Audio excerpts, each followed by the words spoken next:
ಓಂ ಶಾಂತಿ. ಶಿವ ತಂದೆಯ ಮಧುರ ಮಹಾವಾಕ್ಯ. ಮುರುಳಿಯ ದಿನಾಂಕ 22/2/2024. ಪ್ರಾತಃ ಮುರುಳಿ ಬಾಪ್ದಾದ ಮಧುಬನ. ಮಧುರ ಮಕ್ಕಳೇ, ಈ ಶರೀರದಲ್ಲಿ ಜೀವಿಸಿದ್ದಂತೆಯೇ ಸಾಯುವುದಕ್ಕಾಗಿ ಅಭ್ಯಾಸ ಮಾಡಿ. ನಾನು ಆತ್ಮ, ನೀವು ಆತ್ಮ.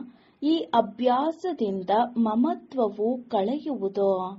ಮಧುರ ಮಕ್ಕಳೇ, ಈ ಶರೀರದಲ್ಲಿ ಜೀವಿಸಿದ್ದಂತೆಯೇ ಸಾಯುವುದಕ್ಕಾಗಿ ಅಭ್ಯಾಸ ಮಾಡಿ. ನಾನು ಆತ್ಮ, ನೀವು ಆತ್ಮ. ಈ ಅಭ್ಯಾಸದಿಂದ ಮಮತ್ವವು ಕಳೆಯುವುದು. ಪ್ರಶ್ನೆ: ಎಲ್ಲದಕ್ಕಿಂತ ಶ್ರೇಷ್ಠ ಗುರಿ ಯಾವುದು? ಆ ಗುರಿಯನ್ನು ಪ್ರಾಪ್ತಿ ಮಾಡಿಕೊಳ್ಳುವವರ ಚಿಹ್ನೆಗಳೇನಾಗಿರುವುದು? ಎಲ್ಲದಕ್ಕಿಂತ ಶ್ರೇಷ್ಠ ಗುರಿ ಯಾವುದು? ಆ ಗುರಿಯನ್ನು ಪ್ರಾಪ್ತಿ ಮಾಡಿಕೊಳ್ಳುವವರ ಚಿಹ್ನೆಗಳು ಏನಾಗಿರುವುದು? ಉತ್ತರ: ಎಲ್ಲ ದೇಹದಾರಿಗಳಿಂದ ಮಮತ್ವವು ಕಳೆಯಲಿ. ಸದಾ ಸಹೋದರ ಸಹೋದರರೆಂಬ ಸ್ಮೃತಿ ಇರಲಿ. ಇದೇ ಶ್ರೇಷ್ಠ ಗುರಿಯಾಗಿದೆ. ಯಾರು ನಿರಂತರ ದೇಹಿ ಅಭಿಮಾನಿಯಾಗುವ ಅಭ್ಯಾಸ ಮಾಡುತ್ತಾರೆಯೋ ಅವರೇ ಈ ಗುರಿಯನ್ನು ತಲುಪಲು ಸಾಧ್ಯ. ಒಂದು ವೇಳೆ ಆತ್ಮಾಭಿಮಾನಿಯಾಗಿಲ್ಲವೆಂದರೆ ಒಂದಲ್ಲ ಒಂದು ಕಡೆ ಸಿಕ್ಕಿ ಹಾಕಿಕೊಳ್ಳುತ್ತಾ ಇರುತ್ತಾರೆ. ಇಲ್ಲವೇ ತಮ್ಮ ಶರೀರದಲ್ಲಿ, ಇಲ್ಲವೇ ಯಾವುದೇ ಮಿತ್ರ ಸಂಬಂಧಿಗಳ ಶರೀರದಲ್ಲಿ ಸಿಕ್ಕಿಕೊಂಡಿರುತ್ತಾರೆ. ಅವರಿಗೆ ಅನ್ಯರ ಮಾತು ಇಷ್ಟವಾಗುತ್ತದೆ, ಇಲ್ಲವೇ ಅನ್ಯರ ಶರೀರ ಇಷ್ಟವಾಗುತ್ತದೆ. ಶ್ರೇಷ್ಠ ಗುರಿಯನ್ನು ತಲುಪುವವರು ದೇಹವನ್ನು ಪ್ರೀತಿ ಮಾಡುವುದಿಲ್ಲ. ಅವರ ಶರೀರದ ಪರಿವೆಯು ದೂರವಾಗಿ ಬಿಡುತ್ತದೆ. ಓಂ ಶಾಂತಿ. ಆತ್ಮಿಕ ತಂದೆಯು ಆತ್ಮಿಕ ಮಕ್ಕಳಿಗೆ ಹೇಳುತ್ತಾರೆ, ಮಕ್ಕಳೇ ನೋಡಿ, ನಾನು ನೀವೆಲ್ಲ ಮಕ್ಕಳನ್ನು ನನ್ನ ಸಮಾನ ಮಾಡಿಕೊಳ್ಳಲು ಬಂದಿದ್ದೇನೆ. ತಂದೆಯು ತನ್ನ ಸಮಾನರನ್ನಾಗಿ ಮಾಡಿಕೊಳ್ಳಲು ಈಗ ಹೇಗೆ ಬರುತ್ತಾರೆ? ಅವರು ನಿರಾಕಾರ ತಂದೆಯಾಗಿದ್ದಾರೆ. ತಿಳಿಸುತ್ತಾರೆ, ನಾನು ನಿರಾಕಾರನಾಗಿದ್ದೇನೆ. ತಾವು ಮಕ್ಕಳನ್ನು ನನ್ನ ಸಮಾನ ಅರ್ಥಾತ್ ನಿರಾಕಾರಿಗಳನ್ನಾಗಿ ಮಾಡಲು, ಜೀವಿಸಿದ್ದಂತೆಯೇ ಸಾಯುವುದನ್ನು ಕಲಿಸಲು ಬಂದಿದ್ದೇನೆ. ತಂದೆಯು ತನ್ನನ್ನು ಸಹ ಆತ್ಮನೆಂದು ತಿಳಿಯುತ್ತಾರಲ್ಲವೇ? ಅವರಿಗೆ ಶರೀರದ ಪರಿವೆ ಇಲ್ಲ. ಶರೀರದಲ್ಲಿದ್ದರೂ ಸಹ ಶರೀರದ ಪರಿವೆ ಇಲ್ಲ. ಈ ಶರೀರವು ಅವರದಂತೂ ಅಲ್ಲ. ನೀವು ಮಕ್ಕಳೂ ಸಹ ಈ ಶರೀರದ ಪರಿವೆಯನ್ನು ತೆಗೆದುಹಾಕಿ ನೀವಾತ್ಮರೇ ನನ್ನ ಜೊತೆ ಬರಬೇಕಾಗಿದೆ. ಈ ಶರೀರವನ್ನು ಹೇಗೆ ನಾನು ಲೋನ್ ಆಗಿ ಪಡೆದಿದ್ದೇನೆಯೋ ಹಾಗೆಯೇ ಆತ್ಮರೂ ಸಹ ಪಾತ್ರವನ್ನು ಅಭಿನಯಿಸುವುದಕ್ಕಾಗಿ ಆಧಾರ ತೆಗೆದುಕೊಳ್ಳುತ್ತೀರಿ. ನೀವು ಜನ್ಮ ಜನ್ಮಾಂತರದಿಂದ ಶರೀರವನ್ನು ತೆಗೆದುಕೊಳ್ಳುತ್ತಾ ಬಂದಿದ್ದೀರಿ. ಈಗ ನಾನು ಹೇಗೆ ಜೀವಿಸಿದ್ದಂತೆಯೇ ಈ ಶರೀರದಲ್ಲಿದ್ದೇನೆ, ಆದರೆ ಭಿನ್ನವಾಗಿದ್ದೇನೆ. ಅರ್ಥಾತ್ ಸತ್ತಂತೆ.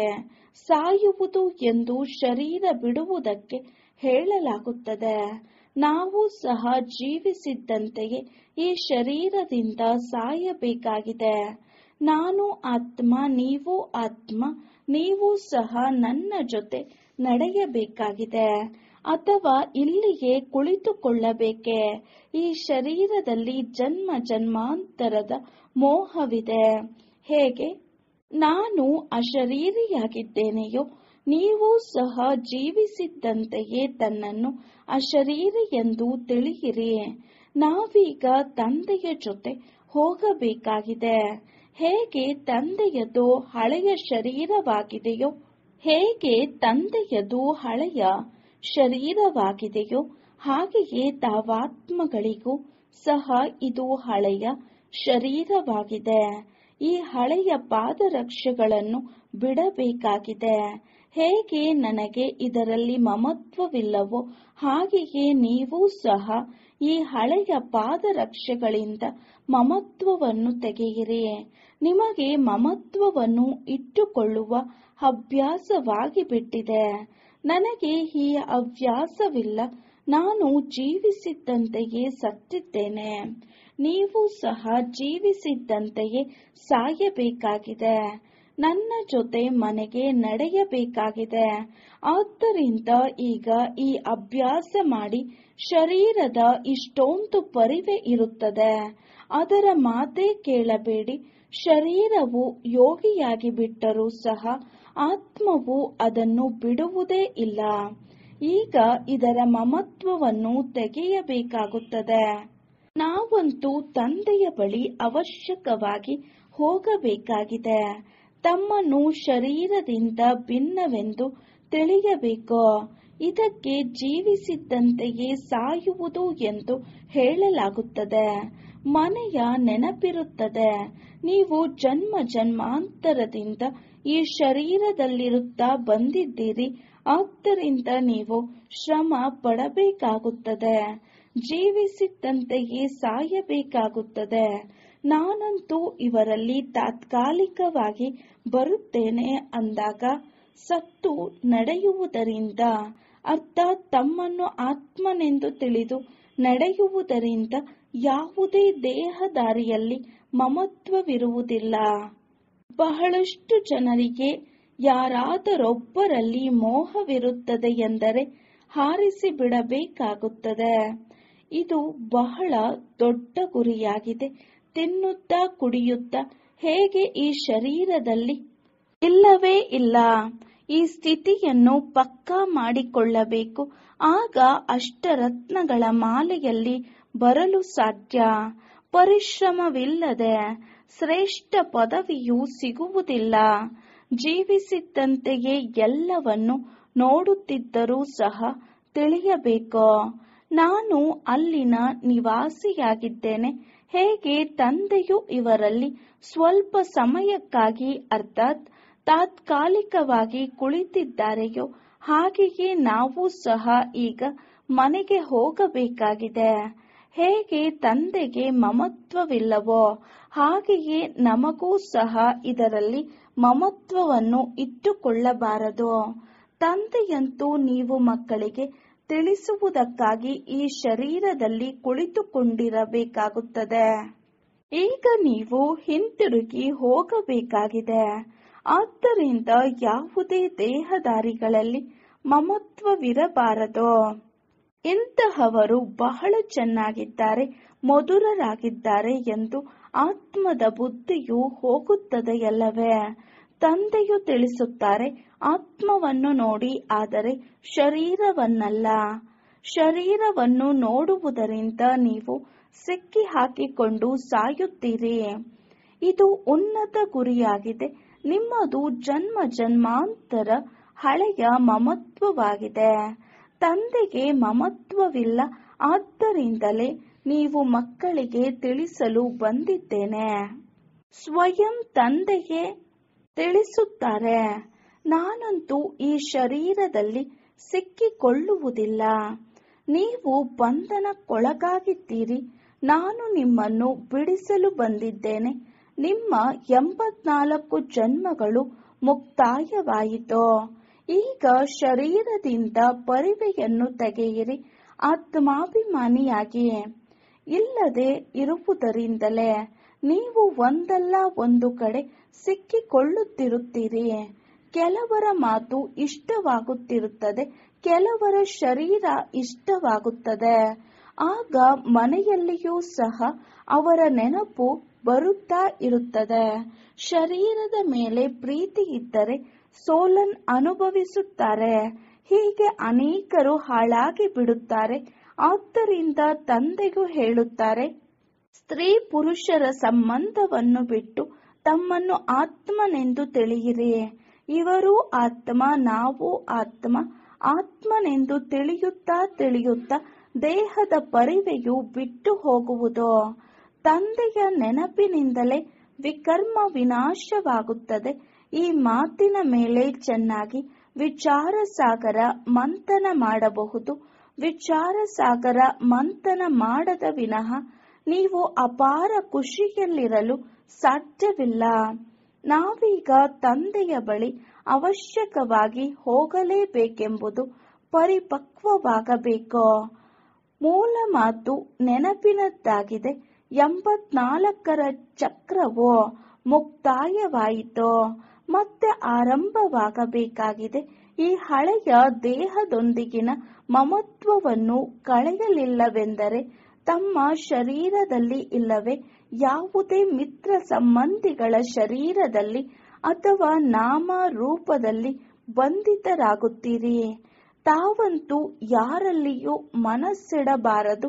ತನ್ನನ್ನು ಆತ್ಮನೆಂದು ತಿಳಿದು ತಂದೆಯನ್ನು ನೆನಪು ಮಾಡಬೇಕು. ನಾವಾತ್ಮರು ನಿರಾಕಾರಿ, ತಂದೆಯೂ ನಿರಾಕಾರ. ಅರ್ಧಕಲ್ಪ ನೀವು ಭಕ್ತಿ ಮಾರ್ಗದಲ್ಲಿ ತಂದೆಯನ್ನು ನೆನಪು ಮಾಡುತ್ತಲೇ ಬಂದಿದ್ದೀರಲ್ಲವೇ? ಹೇ ಪ್ರಭು ಎಂದು ಹೇಳಿದಾಗ ಶಿವಲಿಂಗವೇ ಮುಂದೆ ಬರುತ್ತದೆ. ಯಾವುದೇ ದೇಹದಾರಿಗೆ ಹೇ ಪ್ರಭು ಎಂದು ಹೇಳಲು ಸಾಧ್ಯವಿಲ್ಲ. ಎಲ್ಲರೂ ಶಿವನ ಮಂದಿರದಲ್ಲಿ ಹೋಗುತ್ತಾರೆ, ಅವರನ್ನೇ ಪರಮಾತ್ಮನೆಂದು ತಿಳಿದು ಪೂಜಿಸುತ್ತಾರೆ.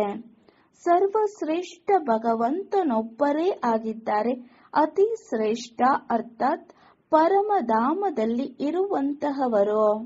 ಭಕ್ತಿಯೂ ಸಹ ಮೊದಲು ಒಬ್ಬರ ಅವ್ಯಭಿಚಾರಿ ಭಕ್ತಿ ಇರುತ್ತದೆ, ಅದೇ ಮತ್ತೆ ಅವ್ಯಭಿಚಾರಿಯಾಗಿ ಬಿಡುತ್ತದೆ. ಅಂದಾಗ ತಂದೆಯು ಪದೇ ಪದೇ ಮಕ್ಕಳಿಗೆ ತಿಳಿಸುತ್ತಾರೆ, ನೀವು ಶ್ರೇಷ್ಠ ಪದವಿಯನ್ನು ಪಡೆಯಬೇಕೆಂದರೆ ಈ ಅಭ್ಯಾಸ ಮಾಡಿ, ದೇಹದ ಪರಿವೆಯನ್ನು ಬಿಡಿ. ಸನ್ಯಾಸಿಗಳು ಸಹ ತಮೋ ಪ್ರಧಾನವಾಗಿ ಬಿಟ್ಟಿದ್ದಾರೆ. ಸತೋ ಪ್ರಧಾನ ಆತ್ಮವು ಆಕರ್ಷಣೆ ಮಾಡುತ್ತದೆ, ಅಪವಿತ್ರ ಆತ್ಮಗಳನ್ನು ಸೆಳೆಯುತ್ತದೆ. ಏಕೆಂದರೆ ಆತ್ಮವು ಪವಿತ್ರವಾಗಿರುತ್ತದೆ. ಭಲೆ ಪುನರ್ಜನ್ಮದಲ್ಲಿ ಬರುತ್ತಾರೆ, ಆದರೂ ಸಹ ಪವಿತ್ರವಾಗಿರುವ ಕಾರಣ ಸೆಳೆಯುತ್ತಾರೆ. ಅನೇಕರು ಅವರ ಅನುಯಾಯಿಗಳಾಗಿರುತ್ತಾರೆ. ಎಷ್ಟು ಹೆಚ್ಚಿನ ಪವಿತ್ರತೆಯ ಶಕ್ತಿಯೋ ಇರುವುದು ಸಹ ಗುಪ್ತವಾಗಿದೆ. ಅಂದರೆ ಎಷ್ಟು ಹೆಚ್ಚಿನ ಪವಿತ್ರತೆಯ ಶಕ್ತಿಯು ಇರುತ್ತದೆಯೋ ಅಷ್ಟು ಹೆಚ್ಚಿನದಾಗಿ ಅನುಯಾಯಿಗಳಾಗುತ್ತಾರೆ. ಈ ತಂದೆಯಂತೂ ಸದಾ ಪಾವನರಾಗಿದ್ದಾರೆ ಮತ್ತು ಇರುವುದೂ ಸಹ ಗುಪ್ತವಾಗಿದೆ. ಡಬಲ್ ಇದ್ದಾರಲ್ಲವೇ? ಶಕ್ತಿಯೆಲ್ಲವೂ ಅವರದ್ದಾಗಿದೆ.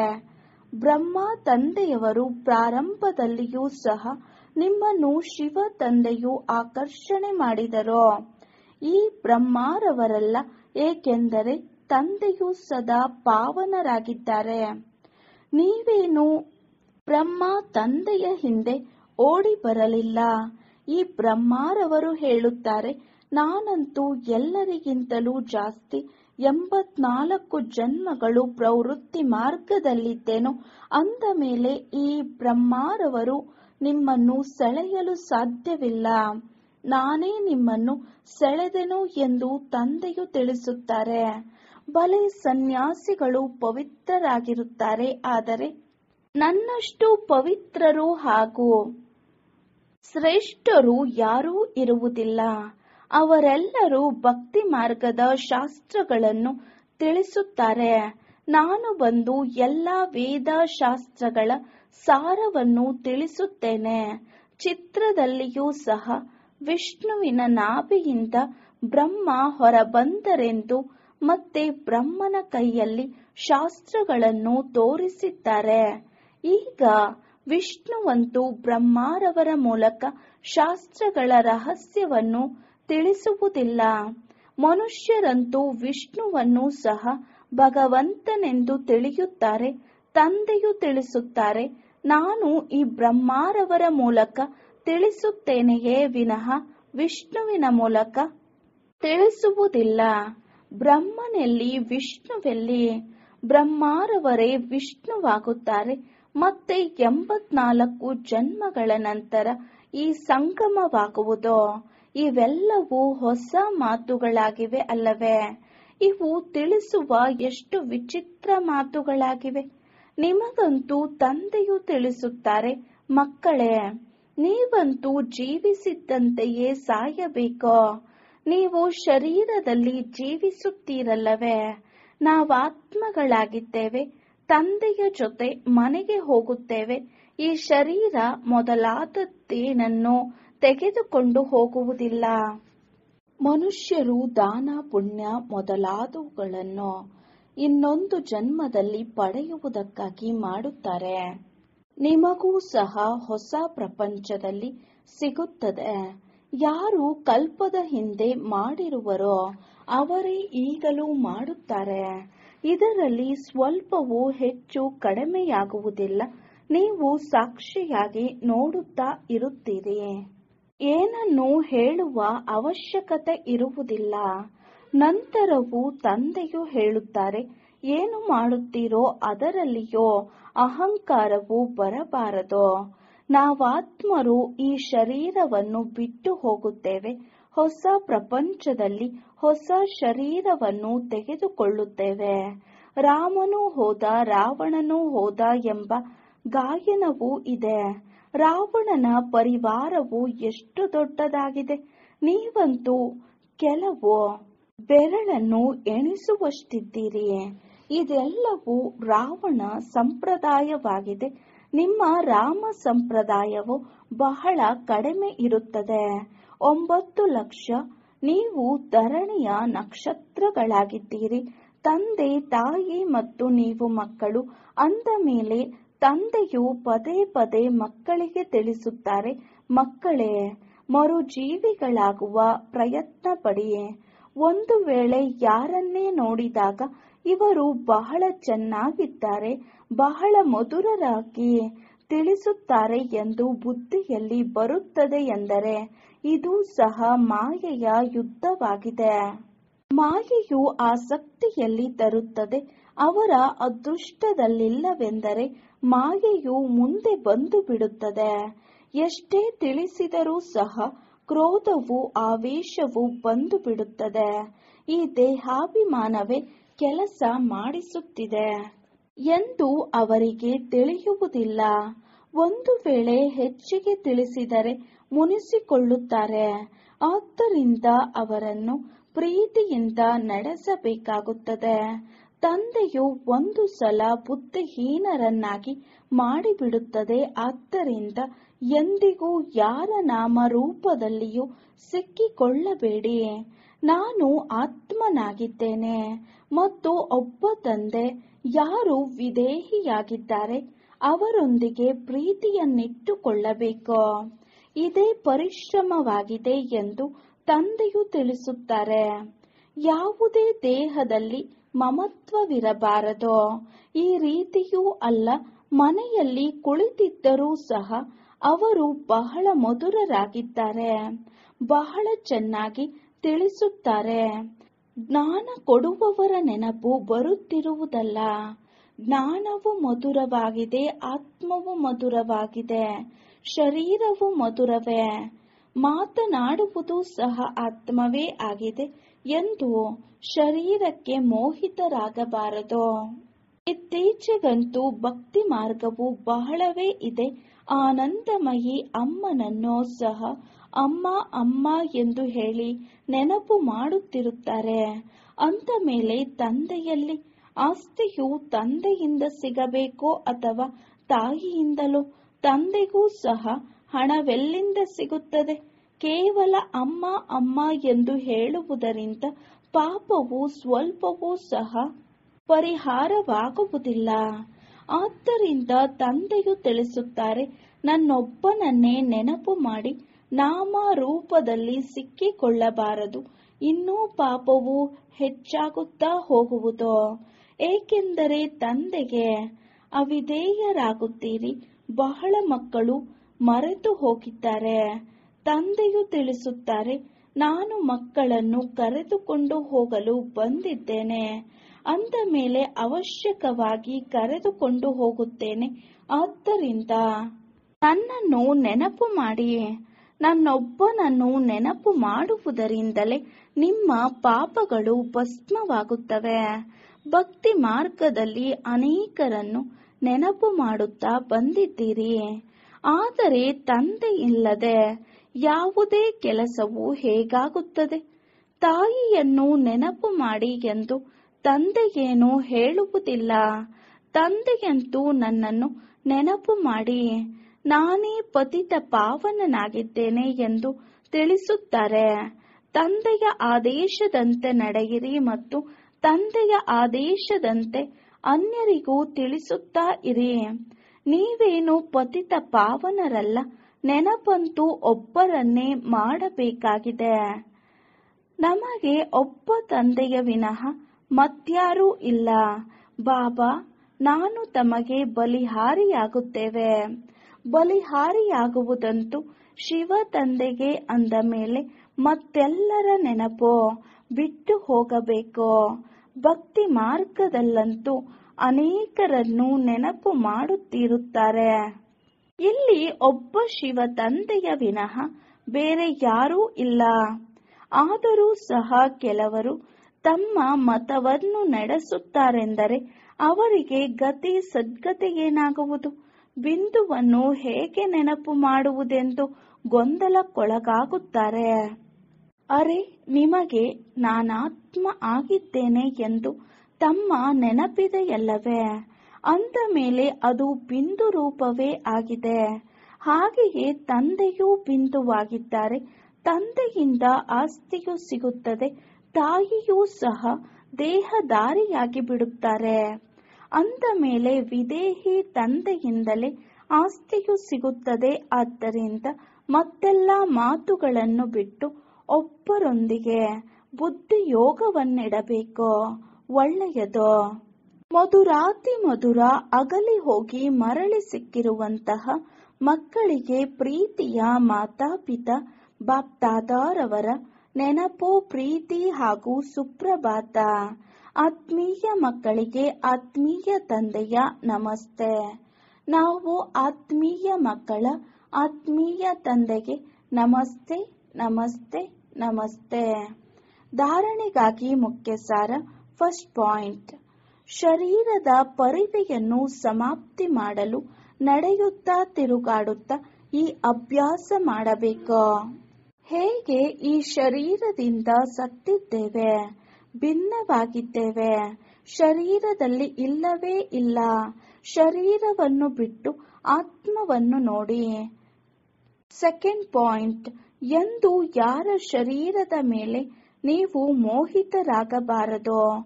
ಒಬ್ಬ ವಿದೇಹಿಯೊಂದಿಗೆ ಪ್ರೀತಿಯನ್ನಿಡಬೇಕು, ಒಬ್ಬರೊಂದಿಗೆ ಬುದ್ಧಿಯೋಗವನ್ನಿಡಬೇಕು. ವರದಾನ, ಸೇವೆ ಮತ್ತು ಸ್ವಪುರುಷಾರ್ಥದ ಬ್ಯಾಲೆನ್ಸ್ನಿಂದ ಬ್ಲೆಸ್ಸಿಂಗ್ ಪ್ರಾಪ್ತಿ ಮಾಡಿಕೊಳ್ಳುವಂತಹ ಕರ್ಮಯೋಗಿಗಳಾಗಿ ಸೇವೆ ಮತ್ತು ಸ್ವಪುರುಷಾರ್ಥದ ಸಮತೋಲನೆಯಿಂದ ಆಶೀರ್ವಾದವನ್ನು ಪ್ರಾಪ್ತಿ ಮಾಡಿಕೊಳ್ಳುವಂತಹ ಕರ್ಮಯೋಗಿಗಳಾಗಿ. ವಿವರಣೆ, ಕರ್ಮಯೋಗಿ ಅರ್ಥಾತ್ ಕರ್ಮದ ಸಮಯದಲ್ಲಿಯೂ ಸಹ ಯೋಗದ ಸಮತೋಲನೆ ಇಟ್ಟಿರುವವರು. ಸೇವೆ ಅರ್ಥಾತ್ ಕರ್ಮ, ಸ್ವಪುರುಷಾರ್ಥ ಅರ್ಥಾತ್ ಯೋಗಯುಕ್ತ. ಈ ಎರಡರ ಸಮತೋಲನೆ ಇಡಬೇಕಾದರೆ ಒಂದೇ ಶಬ್ದ ನೆನಪಿನಲ್ಲಿಡಿ. ತಂದೆ ಮಾಡಿಸುವಂತಹವರಾಗಿದ್ದಾರೆ ಮತ್ತು ನಾನು ಆತ್ಮ ಮಾಡುವಂತಹವನಾಗಿದ್ದೇನೆ. ಈ ಒಂದು ಶಬ್ದ ಸಹಜವಾಗಿ ಸಮತೋಲನೆ ಮಾಡಿಸುತ್ತದೆ ಮತ್ತು ಸರ್ವರಿಂದ ಆಶೀರ್ವಾದ ಸಿಗುತ್ತಿರುವುದು. ಯಾವಾಗ ಮಾಡುವಂತಹವನು ಎಂದು ತಿಳಿಯುವ ಬದಲು ತಮ್ಮನ್ನು ಮಾಡಿಸುವಂತಹವರು ಎಂದು ತಿಳಿದಿದ್ದೇ ಆದರೆ ಸಮತೋಲನೆ ಇರುವುದಿಲ್ಲ ಮತ್ತು ಮಾಯೆ ತನ್ನ ಚಾನ್ಸ್ ತೆಗೆದುಕೊಳ್ಳುತ್ತದೆ.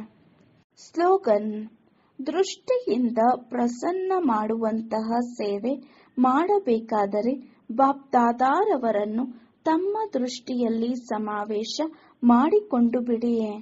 ದೃಷ್ಟಿಯಿಂದ ಪ್ರಸನ್ನ ಮಾಡುವಂತಹ ಸೇವೆ ಮಾಡಬೇಕಾದರೆ ಬಾಪ್ದಾದಾರವರನ್ನು ತಮ್ಮ ದೃಷ್ಟಿಯಲ್ಲಿ ಸಮಾವೇಶ ಮಾಡಿಕೊಂಡು ಬಿಡಿ. ಓಂ ಶಾಂತಿ.